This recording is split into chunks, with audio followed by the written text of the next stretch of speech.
pretty cold tonight. I need a winter warmer.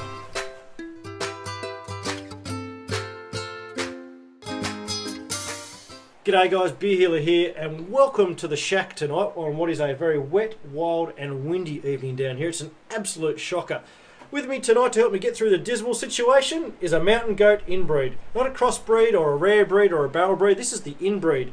And this one is brewed by Killer Rees, hence the name Silence of the Rees. And the inbreeds are beers that are sort of left up to an individual brewer to bring to life. I loved her last rare breed, the Pulp Fiction. Well, I say it was her last, but I'm sure she's been involved in many of the others as well. Since then, shout out to the Attack of the Killer Hops, by the way. That was a ripping beer. This is a coconut porter, which is right up my alley. Because not only do I love sweet porters and stouts, but after having my first coconut porter in Hawaii many years ago, drinking this style of beer always reminds me of the sun, the sand and the surf, and the great ranges of craft beers that I tried when I was over there.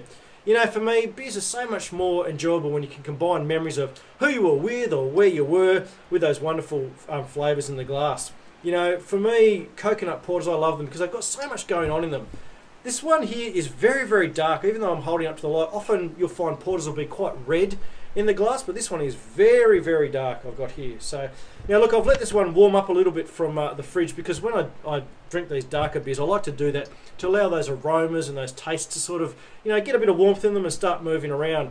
Kind of like what you would do with a red wine, I reckon. So, now let me have a bit of a smell. Oh yeah, that smells really nice.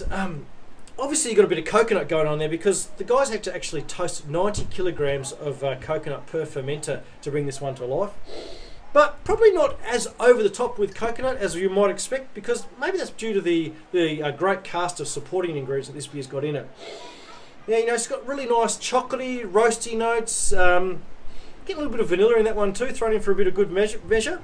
Actually, speaking of vanilla, when I was reading the tasting notes for this one and they mentioned that they had Madagascar bourbon vanilla beans in there, I was thinking, man, that is dedication. They've gone and got some Madagascar bourbon and soaked the vanilla beans in that, but I was completely wrong. You know, from then on, I stumbled upon Google. Have you heard of that? And it turns out that bourbon vanilla is actually just the name for vanilla grown in Madagascar, not an alcohol that vanilla beans are soaked in to bring those flavours to life. So what they are, however, are vanilla beans of the absolute highest order, and you get that when you can smell that. Let's have a taste.